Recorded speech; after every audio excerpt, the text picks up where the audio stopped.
YTBC, what's the deal? Top of the morning here in the Twin Cities. It's about 6 a.m., man, so I'm up early making this one. Get my kids up in probably about 45 minutes, get them cracking for this morning, but for school. But do a quick response to 68 Triumph, YTBC West Africa. Check out his channel, sub to it if you haven't already. But he had made a response video to a video I made about, I was saying the title of the video is Alex Povetkin ducking Deontay Wilder. Now, let me get into the title really quick. Okay, in the YTBC, what I've learned is words like ducking, Mayweather, Pacquiao, that usually gets everybody's attention. In no way am I trying to mislead people with just the title. So that's why I hope people click on my video, click on everybody's video and watch the actual content and not just look at the title and think you know what the video is about. Now, that wasn't towards 68. I'm just letting everybody know that. Just kind of a precursor to this. Okay. Now, I have brought up the point in my video about how Amir Mansour is ready to take on any comers whenever. You know, this dude just fought Gerald Washington in October. I think around October 13th he fought him.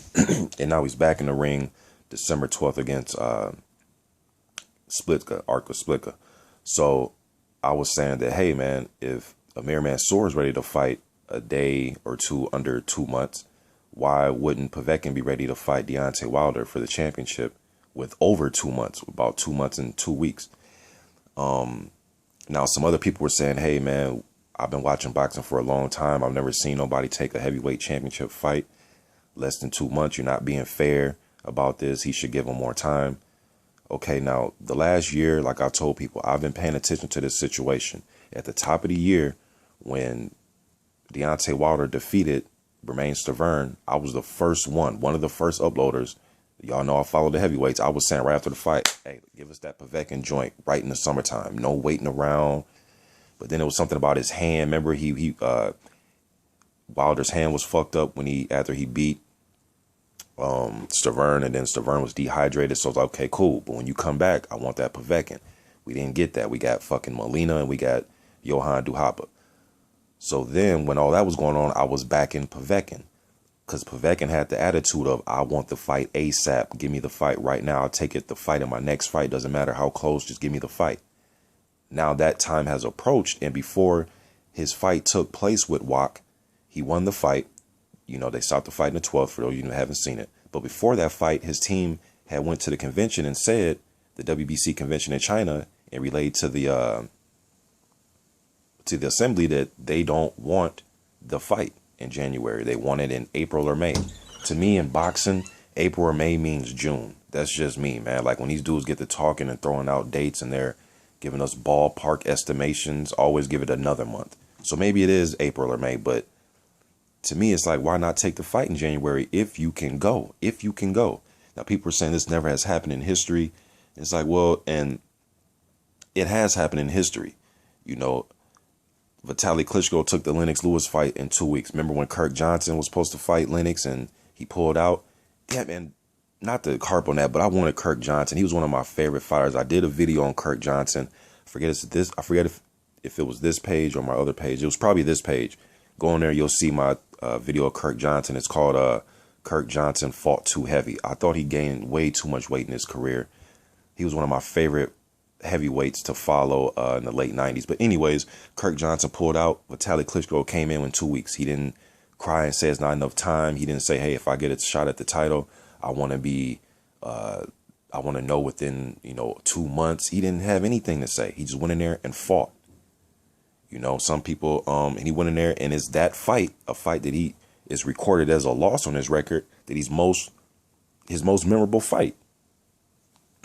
Burt Cooper. Now, you may say Burt Cooper is a journeyman, fringe contender, but at the time, going into the Holyfield fight that he took within 2 weeks, he had beat up Joe Hip, stopped him, and then he took the Holyfield fight. Now, he did lose the Bow, and he lost a 12-rounder to Mercer. That was a good fight. He got stopped by Bow. I mean, he knocked out Orlin Norris, so he had some mixed results. He lost to Carter Truth Williams and Foreman, but he was pretty much a blown-up cruiserweight, just like Holyfield at the time, and shit, his opportunity was now. He didn't wait. He didn't say, hold on, or well, let me think about it. No, he took the opportunity, slot on HBO for the title. You know what I'm saying? And I'm just a big believer in, if you stay ready, you don't have to get ready. That's just how I feel. Now, I know when it comes to the business, it's not looked at like that. But fighters should always be ready, especially when you're doing this per profession. And I think 2.5 weeks of camp is good enough, especially if you're already in shape and you're already fighting. Now, Povetkin and his team has stated, and some fans for the last year, this is an easy win for Povetkin. He's going to knock Deontay Wilder out in 3 rounds. As soon as he tag him with a left hook, a leaping left hook, or overhand right, he's going to put Deontay Wilder to sleep. The title's right there to be taken. Take it. Now, he wants more time. That's why it was odd to me, because it was like, damn, now the last year, you were the, give me the fight ASAP guy. You know what I mean? Now it's, I need 4 or 5 more months. So it's just like, huh? Now, some people are saying they don't want to see Wilder take it. It's like, but look, you have to look at it like this. Wilder's not the one saying, give me the fight until April or May. It's Povetkin. Now, some people are saying, well, Wilder shouldn't fight in January if he's saving the fight for April or May. My thing is, who in the hell put Povetkin in charge and made him the A side? He's not even the champion. Now, some of you may say, well, he's going to bring more money if the fight's in Russia. Okay, but I always go by, who's the fucking champion, man?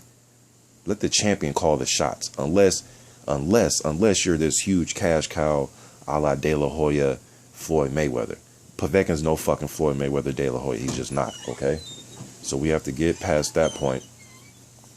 But I think if you put any of the fighters currently in the top 20 in matches together, I think those will all be good fights. That's why I don't consider Amir Mansour a journeyman or a fringe contender. He's on the same level as all these guys. You may think Joshua and Joseph Parker will, the eye test, looking at those guys, that they will have more of a future. Well, they are going to have more of a future because Mansour is 43 years old. But like I said, if you look at the heavyweight division, all these guys are in their mid to late 30s. I think in today's game, it takes these fighters until they're in their 30s to get seasoned for the heavyweight division. We're not going to see Floyd Patterson, Mike Tyson, all those young guys coming up 21, 22, Ali or Foreman, 23, 24. We're not going to see that no more. Now, we have a chance to see it with Joseph and Parker, but they're still older than a young Tyson, a young Floyd Patterson. Those guys aren't walking through the door anymore.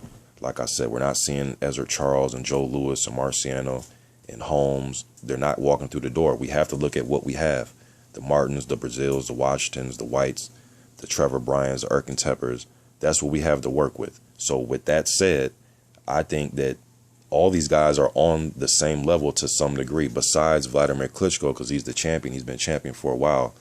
But pretty much you throw all these guys in the ring. You give me Glasscoff versus Malik Scott. I don't know who will win that fight. That's why I think all these fights are good fights. Anybody in the top 30 besides Klitschko, who I think is the best fighter, I think they're all good fights, and I don't know who would win, to be honest with you. So I think these guys should just stay ready. I read a Ken Norton book called Going the Distance. And in that book, Ken Norton was talking about Ray Robinson getting his first title shot after 7 years, and Archie Moore getting a title shot in 16 years. And he was pretty much saying you have to stay ready because you never know when a title shot's going to come, and you have to be ready. You can't pick and choose when you're going to fight for the title. It's like winning the lottery. So if you won the lottery, are you going to say, you know what, you guys take this lottery money back and I'll come back to you for another and give you another date?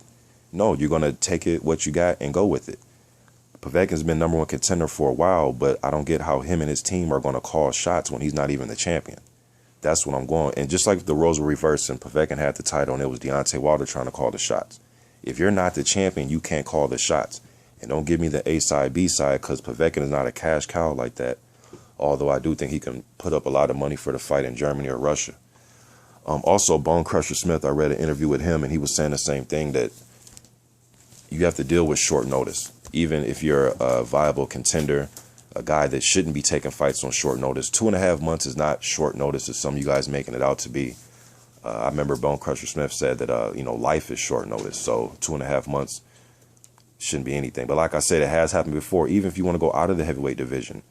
I remember when Paul Williams was going to fight Kelly Pavlik, and Pavlik didn't want to fight. Sergio Martinez stepped in. I think he had like 4 weeks notice, because he was promised that he'll be on HBO. It was going to make him a mainstream star, so on and so forth. He didn't say, no, hold on, let me think about it. No, he took the fucking fight. Povetkin can take this fight.